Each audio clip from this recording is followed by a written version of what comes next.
How many roads must a man walk down before you call him a man?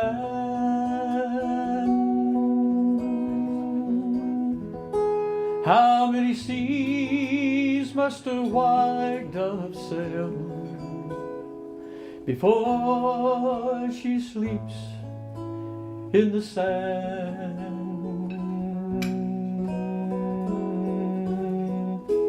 How many times must a cannonball fly before it's forever banned? The answer, my friend, is blowing in the wind. The answer is blowing in the wind. Yeah, the answer, my friend, is blowing in the wind. The answer is blowing in the wind.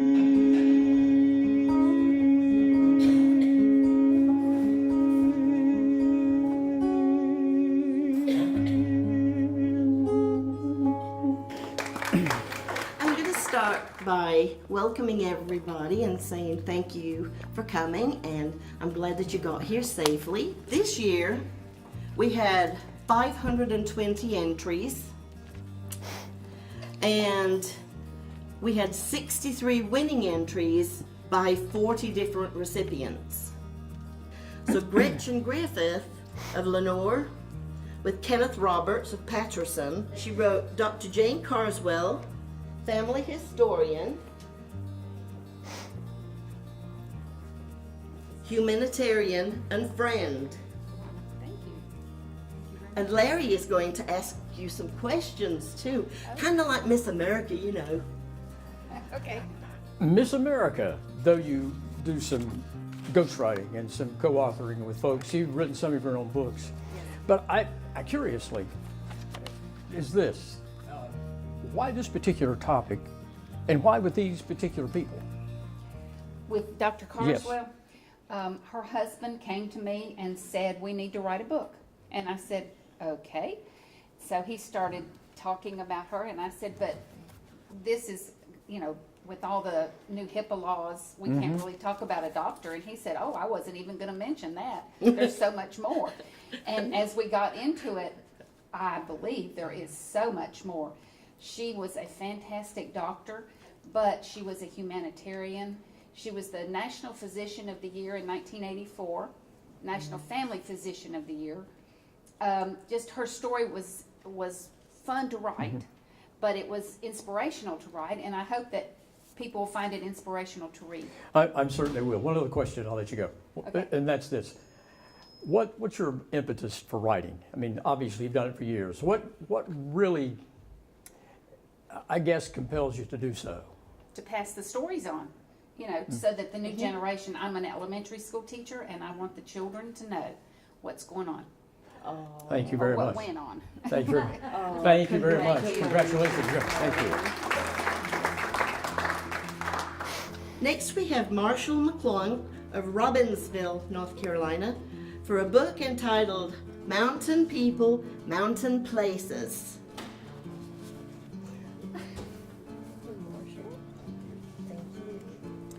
So Marshall, tell me something.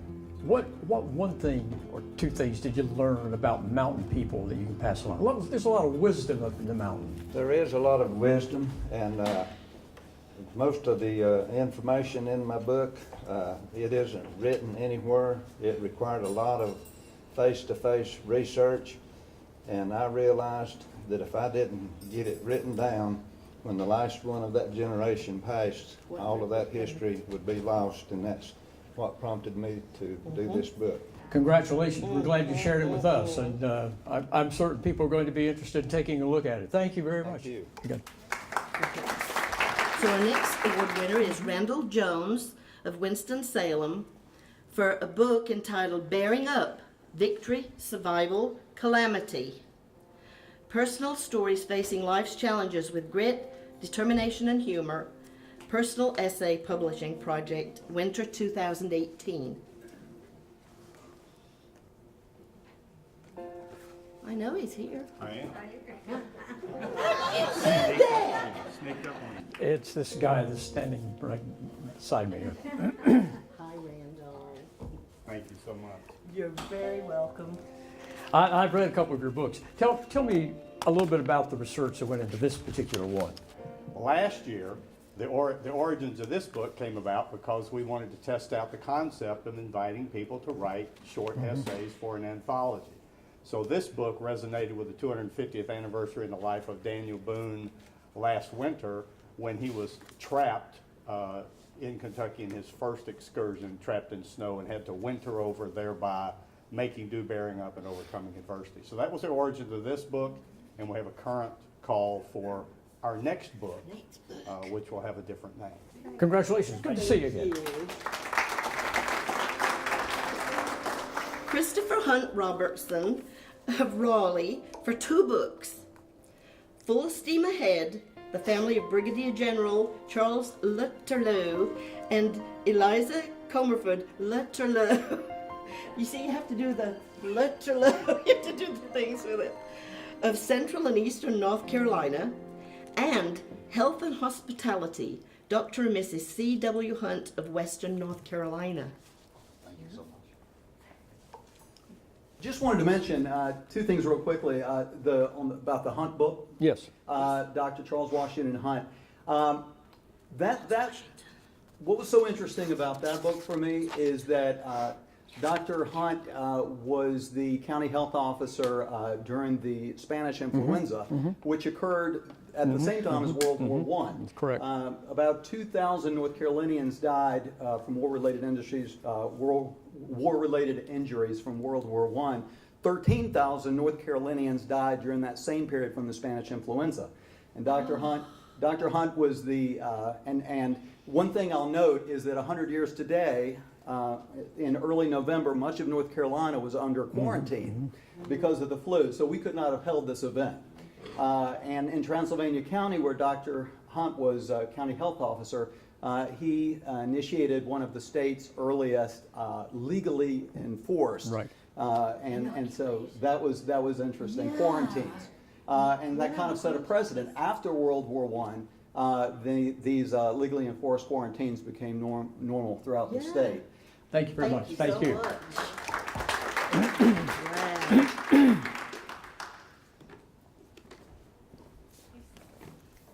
Next, we have a book that is written by Marsha D Phillips of Mocksville, and it is entitled Davie County Mavericks, 4 Men Who Changed History. Thank you very much. Appreciate it. Thank you. Thank you. So I'm assuming this book has vignettes of 4 men. Yes. Yes. So tell me why.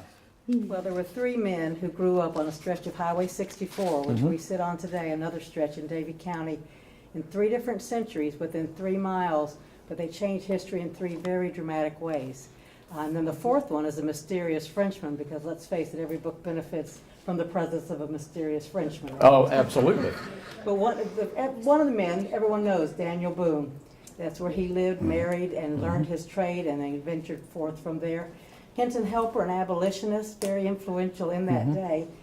And then somebody that you'll find of interest this week particularly, because in the waning hours of World War I, within 36 hours of the armistice, a baby boy was born on that same stretch of Highway 64 in a poor family and not well known, except for the fact that he was going to grow up and become the bombardier on the Enola Gay. Oh, wow. So to me, Can you imagine that? the overlap of while World War I is coming to an end, you know, history happens in small places where nobody is watching. Exactly. In that case, it was happening out here in Davie County, and they never dreamed that that child and that poor family would grow up and be a catalyst at the end of the next World War. Yeah. So it really overlaps. It's truly amazing how that occurs. To be, I think that history occurs with people that nobody really knows anything about, but actually make a profound difference. And obviously, you captured that. Congratulations. Thank you very much. Thank you. Next, we have Fred Eli Eppley of Valdez for 2 books. A Tar Heel Marches, the story of a Berea student who became a civil rights activist in Montgomery, and Don't Let the Green Wave Drown You. Yes. I'm living Yes. history as you look Yes. here today. I'm one of the survivors of the march from Selma to Montgomery. Yes. I was 22 years of age, and most of the people were older than I was at the time. So I decided, Oprah made a movie, but she wasn't there. I was. I knew and saw everything that happened. And I decided if I don't write this down, it's lost. Yeah. I didn't talk about it for 50 years. I was a teacher here in Burke County. And I knew I would make one faction or another angry, so I just kept silent until a year ago. And I thought, it's time to tell this story. So when Montgomery came, we said, we're going to go for ourselves first, then for all those who were oppressed, and those who were bullied, and so forth. And 50 years later, I'm very proud that we did. We look back on history. Our whole purpose was to get the right to vote. That we accomplished.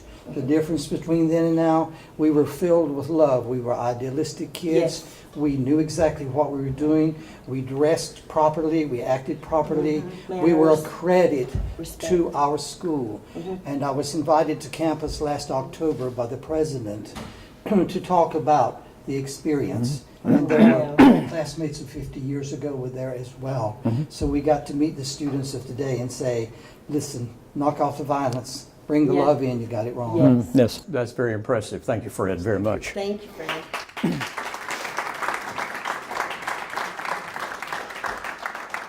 Next, we have James E. White III. So there's 2 more of them. And the book is Portsmouth Island, Memories of Nina, or is it Nina? Man Dixon, and another one for New Bern and the Civil War.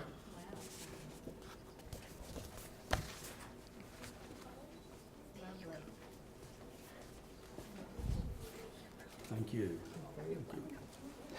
So, all of a sudden, the power went away. Tell me about first about New Bern Civil War. What prompted you to do that?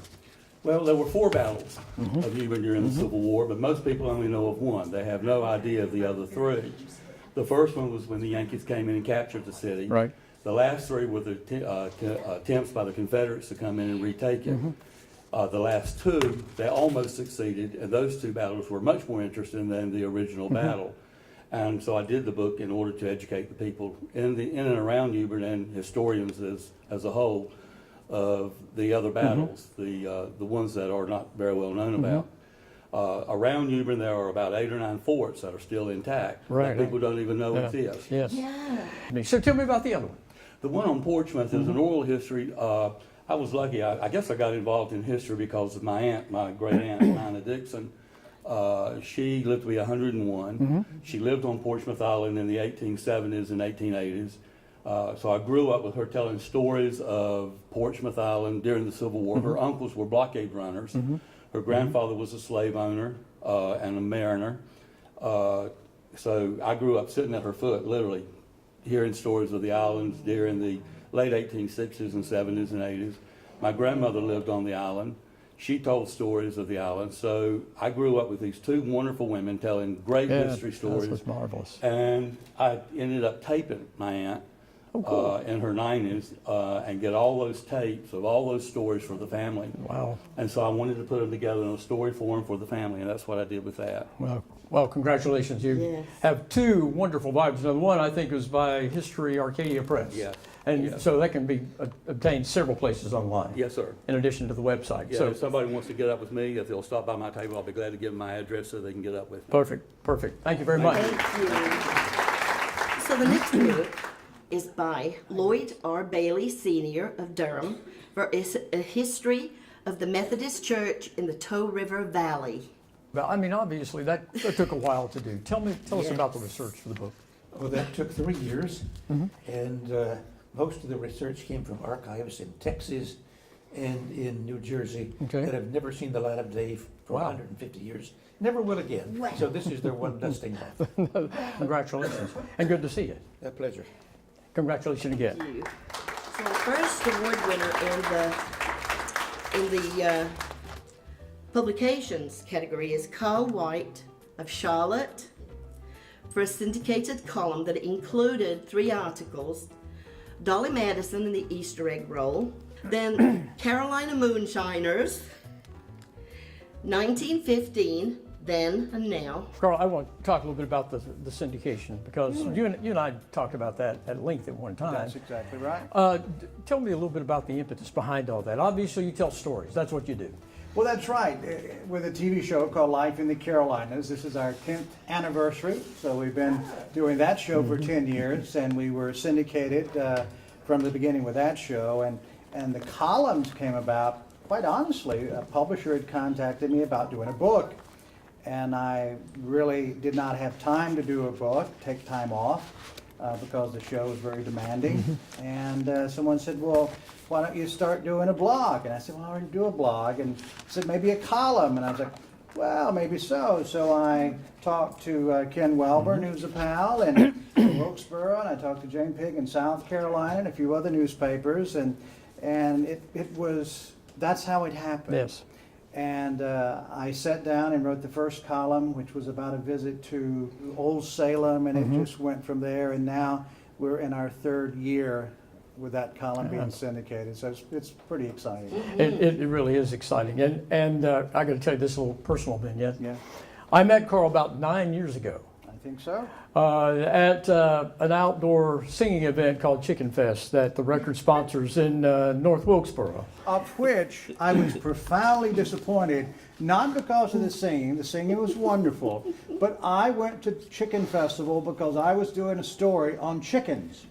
And I was looking for chickens on exhibit, and I thought there were going to be bannies and these fine chickens that I could get video of to help tell our story. There was chicken, but it was on the grill. Yeah, I think all of them were on the grill. Congratulations, sir. Thank you so much. I appreciate it. Neil Wilfong of Cleveland, North Carolina, and he wrote some articles, but he also wrote, created some booklets that they were pleased with, judges were pleased with. And he wrote 60 Years in Love, the Reverend Thomas E. Davis, 170th anniversary this fall, and a column, an extensive column, memorials and tributes. And these all appear in the Amity Hill Spirit, which is a community newsletter. Also, we're going to be giving him the award for his booklets, and it's the reunion of the family of William Pinckney Poovey and Sally Caroline Starr Poovey. He did one for the 24th Overcash reunion, the Yoda reunion. Bethesda celebrates 170 years of heritage. He did the article on it, but he also has a booklet on it. And then a favorite is Soldiers of the Cross, and that's homecoming. It records information for people to take with them when they are attending homecoming. There you go, sir. What? The spirit of Amity Hill. Amity Hill is a very small community that bridges Iredell and Rowan counties, kind of between Troutman, Cleveland, and Mooresville, North Carolina. This is a community, formerly an agricultural area. The people there, as far as I know, for the most part, are very loving. It's intergenerational, interdenominational, and interracial. And one thing I might mention is for, I don't know, 25, 30 years, this community has had a 5th Sunday evening community hymn sing. And people from all races, churches, denominations, faiths come together and we sing a lot of the old-timey hymns. And for many years, I've had the pleasure of leading those services. Everyone who served as leaders prior to me are deceased, so I guess until I die, It's going to be yours, absolutely. but it's a lot of fun. Good. But Amity Hill is a very loving community, and I'm proud to live in this place that is not my native home, but a place that I've learned to love. No. Thank you. And we're proud of the work you do. Thank you, Thank you. Thank you. His name is Chuck Ketchy of Charlotte for an article entitled "Gritting It Out in North Carolina." He was the president prior to me. This is an amazing society, and it's wonderful, Elizabeth, the job she's done with it. The thing I've always liked about the society is it brings people together who love history and write it for the love of it. Not because they have a degree, not because they know what they're doing, because they know it has to be documented. And it's always been the case with this society, that we recognize those people that fall because they don't have a master's or a doctorate or something like that. So this captures the love of the history of North Carolina. And 77 years, it's amazing. It's amazing. Yeah, I look good. Very amazing. Very amazing. So tell us about a little bit about the article. I've been researching the old water-powered mills of North Carolina for over 40 years now. There are 179 of them still remaining, I know, because I just counted them. I will check with the hurricane on that end. So this 40 years of research, I'm finally writing my book now. Good. And in the course of writing the book, I am writing magazine articles as I find interesting things about it. There are just under 1,000 county road names named after mills in this state to this day. So the influence of mills is just amazing. It's amazing. It's It really amazing.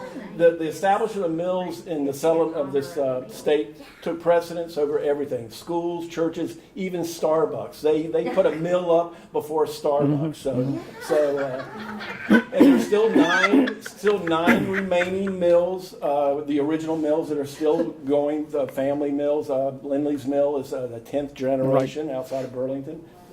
So anyway, there's still a few left, and there's 11 museums of mills. So anyway, I'm just doing my part on trying to save this little piece of history. Oh, the coasters. Perfect. And coasters. Yeah, he did coasters. He made some coasters. My latest harebrained idea. Oh, they're in my basket. You're perfect. It's a pleasure. It is certainly a pleasure to meet you. Very good. Congratulations. Thank you so much. Thank you so much. Linda Willard of High Point, North Carolina. And I did have on here for the following articles. There's no way that I can go through all these. But I will tell you that her writing, the people she's written about, the age ranges are from the 1600s to the early 1900s in some cases. What I write is people and places in the original Albemarle precinct, which of course is colonial North Carolina. I just love history. I don't care who it is, what it is, I just love it. Well, you obviously do a wonderful, wonderful job, and we're the richer for it. Thank you very much. Thank you. We have going into the Multimedia Awards, but also, like, if a person did something in another category, like I said, we're going to bundle. So we have Larry Griffin of Valdez, and also he did a 28 articles for the newspaper, a series on the murder of this lady and what he found out. And so this is for those two awards for that. Thank you very much. Now ask yourself a question. Let me ask myself a question. There's absolutely no way that I have time to tell you about this other than the fact that this is one of the cold cases in Wilkes County. Now, but having said that, Sherry Lyle Hart was murdered at the nexus of Wilkes and Ashe County on January 15th, 1984. This particular story has made it on TV shows like Unsolved Mysteries, which, by the way, a couple weeks ago they aired it again. They also show it on North Carolina Wanted, America's Most Wanted, and you're going to see April Billings on there, largely because April Billings was 6 years old when her mother was pushed off what the locals call an Ashe County jumping off place. The only reason this became a Wilkes County case at all, because all the players in this tragic play are all from Ashe County. It was because when the murderer pushed her off the 1,200-foot precipice, her body fell in Wilkes County. Next we have Shutter Release Films, Clis Leporette, for a documentary film entitled Dragon Fairchild. as in dragging, right? Tell us about. Well, it's interesting. I concentrate a lot on the history of Alamance County, and Burlington was actually the first place that organized drag races occurred in the state. You know, thanks to God and my family, who always help when working on these things, we put it together. Oh, perfect. Thank you very much. Well, congratulations. Excellent. Thanks. Great, thank you. Thank you very, very much. Kelly Really? St. Germain of Germain Media of Jefferson for a film entitled Remembering the Creeper, Ashe County and the Northern Western Railroad. Not quite the creeper link, but it's If you've never done the Creeper Trail on a bike, highly recommend it. you obviously take a lot of pictures, and we're friends on Facebook page, so all these interesting pictures come across my Facebook page that Kelly takes from place to place that he goes. But just briefly, why the creeper? What interested you? Well, I've lived in Ashe County almost 25 years, and the Virginia Creeper, which was the nickname for the train, left before I got there, left in 1977. But I've always been amazed how it affected people. I mean, people get emotional when they talk about it. And so I wanted to document that because a lot of people that remember those stories are starting to pass. That's right. And as so many here do, you know, we want to capture those stories before they're gone forever. So we literally started on the top of White Top Mountain in Virginia, and we stopped everywhere we could find somebody with a story and worked our way to the end of the line in Todd, North Carolina. Yes, Todd. And I think the beautiful thing about the film is that, you know, we live, unfortunately, in a day and age where everybody is screaming at each other. You know, there's so much hatred and anger. Yes. And this was a film where we started, the first family we talked to was a 7th generation Ashe County family. And we ended with a self-described hippie chick. We covered the whole spectrum. And everybody got along about a subject that they felt strongly about. And it was a great experience. It really is a great experience and a great ride, actually. Yes. It truly is, by all means. Always a pleasure, sir. All right, thank you, sir. Wonderful. Thank you. We're going into the publishers category. And our publisher this year is Ken Welburn of North Wilkesboro for The Record of Wilkes. This newspaper, I'm not even from Wilkes County, but I read it cover to cover. It is amazing. It's a really good, you've got some good stuff in there. But it takes a special kind of publication to be able to do what they do. Not everybody's going to take the time to publish 28 articles about this kind of subject, and we're already into another investigative series, and there'll be another one after that. But it really, it's a first international paper. People can read it online. People can see it. And Ken, what else can you tell us about the record and the why? Why history? Well, I enjoy history, and I collect a lot of historic things. And when you're a weekly newspaper, nobody really expects you to be in the news business in this world. We're in the feature business, the community event business. We take care of our friends' business. We try to screw our enemies' business. We just kind of do as we please. And it's really a great place to work. I have fun going to work every day. And the history part, Larry has been a great addition. We published Carl White's column from the first one to the one this week. And our editorial page is very popular, including Earl Cox, an Israeli diplomat who writes a piece about supporting the Jews, which I happen to agree with. But anyway, it's just an easy way to spend the day, and as long as I can trick a living, now the folks don't suspect me yet, I believe I'll just keep on doing it.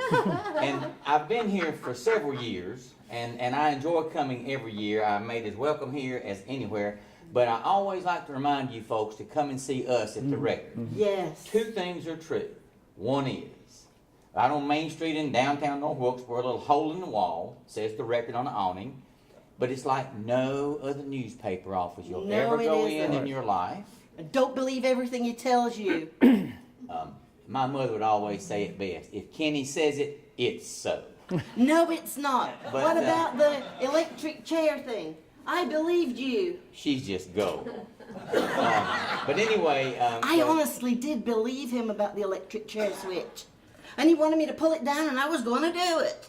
But I promise you we'll make you well. Thank you, folks. Thank you, Ken. Thank you very, very much. Now we're going to move into the awards of excellence. We tend to want to look at people who are sometimes behind successful people to recognize their efforts. These are the recommended award winners this year for the awards of excellence. Linda Willard,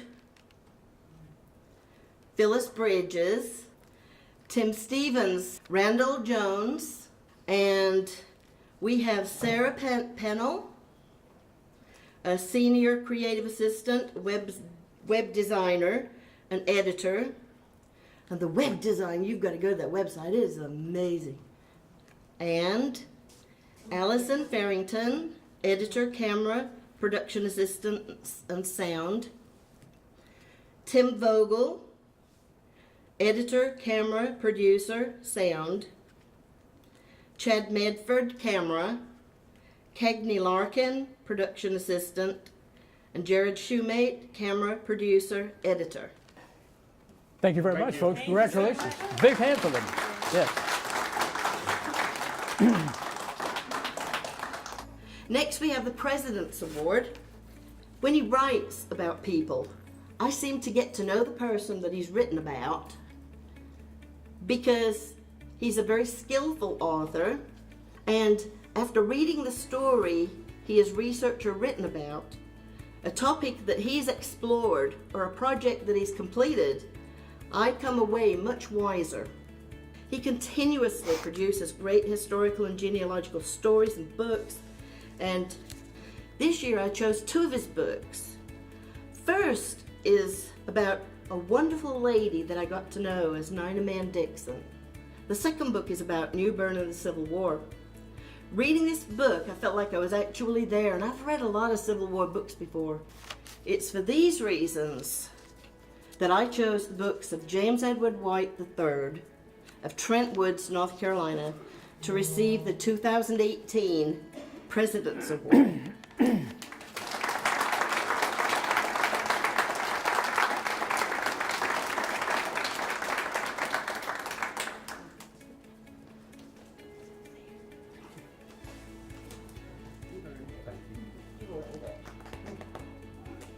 I'm deeply humbled. Just a word. Humbled is it. I'm overwhelmed. Thank you. Jim, well deserved. Thank you. It is. Thank you very much.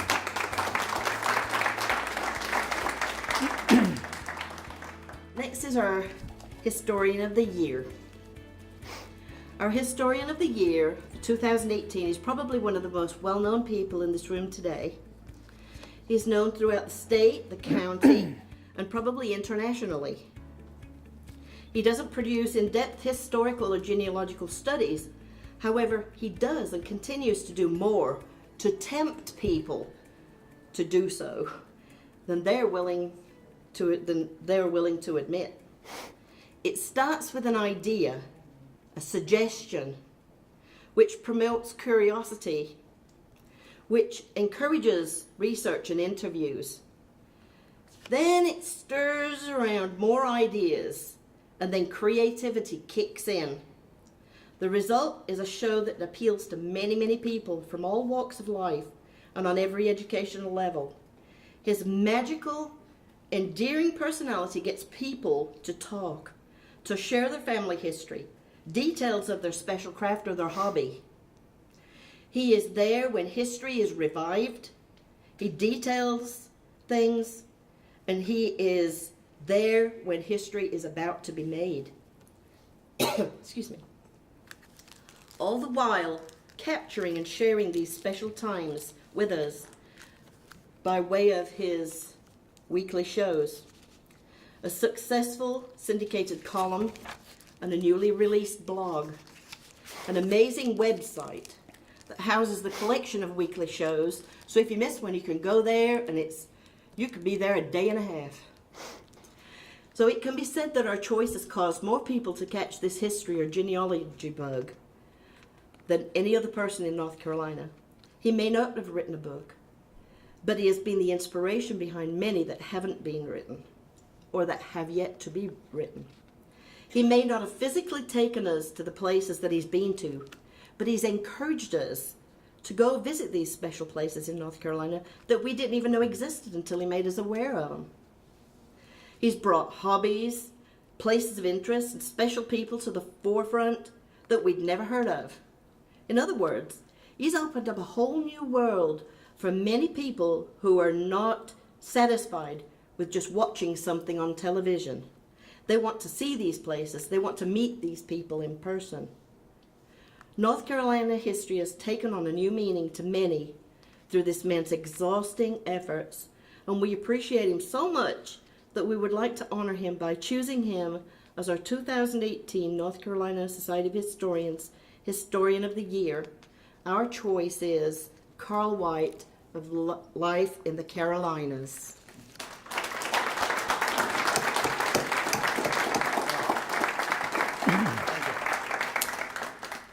Thank you, Elizabeth. Thank you. Wow. Well, it certainly is a very special moment. You know, some of the people who were up here earlier, and we talk about the great website, it is, and we appreciate that. But Sarah, every Monday she comes in and she sets and updates things and keeps that going for us and keeps adding. But truly it is the content. And the content is our people, the people of the Carolinas. These are the stories that inspire, they make my days brighter, and these stories do take on a life all of their own. And that's what's nice. They're like kids, you know. You have kids and you just, you know, they grow up and some do great things and others don't. But that's okay. And we've been very fortunate to experience both of those.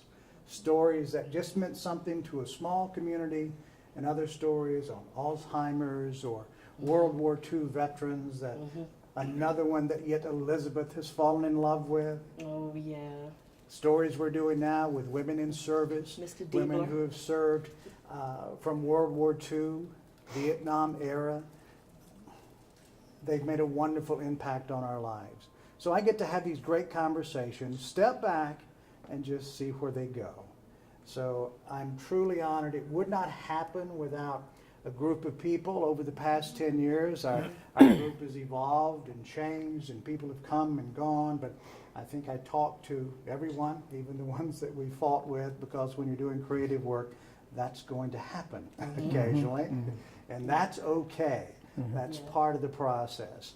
So I'm grateful for this. I'm very humbled. It's one of the, you know, we've been recognized for things in the show, but this is a very special thing, because I think that when we look at history, and we were talking on the way over, I believe those of us who spend time taking a look at our past, we have a slightly different perspective on things. And when we see people losing it and, you know, going what some might say crazy, but yet we can close our eyes and think back, wait a minute, that's just a repeat. Yeah. That's something that happened before. No new tricks, no real new behaviors, and we know that eventually things will be okay. Thank you all for this. Thank you. Thank you. Congratulations, Carl. So, how many veterans do we have here today? We just have the one? No, there are Two. Yeah, Charles, I was looking for you. You're hiding behind a hole. If you would come up to the front, Charles and Mr. Willard. And I wrote this for both of you, for everybody. And right now, Maxine is going to read your poem, and then you may sit down after she reads the poem, because she's got a little something extra special to say after that. And this poem is called World War I, The Poppy, and it goes like this.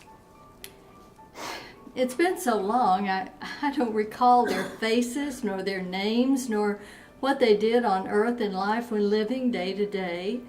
I don't recall the families like I once did before, when closeness was a part of life and loss hurt to the core. A time when menfolk were called to fight a war they did not cause, but the cause is what they fought for. The First World War it was. The war to end all wars, they said, in which much blood was shed. The life's blood of unknown heroes upon foreign soil they bled. Their bodies laid to rest there, near the hallowed place they fell, in a field of bright red poppies. Why do you have to write things that are so sensitive? Sorry about that. In a field of bright red poppies, silenced by the tolling bell. Hopeful families, lives now ravaged by this devastating loss. An endless, empty distance from their soldiers to the cross. When I now see bright red poppies in the field sway to and fro, I recall the freedom fighters of that world war long ago that they did boast. They fought the battles for us. Precious freedom wasn't free. Willingly they waved goodbye, shouting, "Remember, pray for me." They walked away from everyone and everything they knew. And now a simple hobby grows, memories of them renewed. And I am so sorry. Somehow this just really touched me today, because our country needs to remember that there was a price paid for the life we enjoy here.